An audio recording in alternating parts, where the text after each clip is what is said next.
Hey everyone! Welcome back to the channel. In today's video, I'm going to show you how to take control of your MacBook startup by disabling login applications and background running apps. If your MacBook is slowing down or you just want a cleaner startup, this guide is for you.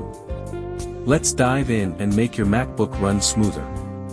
Let's get started. Without wasting any time, don't forget to subscribe the channel. To start, open Settings and click on General.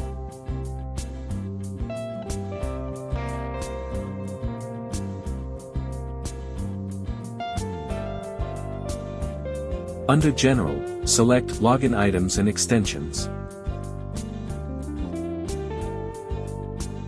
Here, you'll see any login items you've added. For example, I have the Adobe Resources Synchronizer and Message set to open at startup.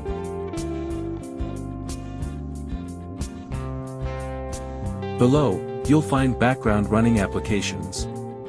Here, you can disable any background applications you don't need. I'll turn off Google Updater, Microsoft Update Adobe, Microsoft Auto Update and OneDrive. If prompted, enter your password to confirm.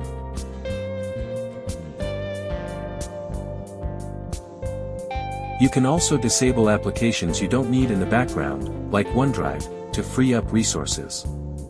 If you want to remove a login item, simply select it and click the minus icon. To add a favorite or frequently used app to open at login, click the plus icon, choose your application, and select Open. For instance, I want Calculator to open at login, so I'll select it and click Open. And that's it. That's how you can manage login and background running applications on your MacBook. Thanks for watching. Catch you in the next video. Please like, share, and subscribe. Thank you very much.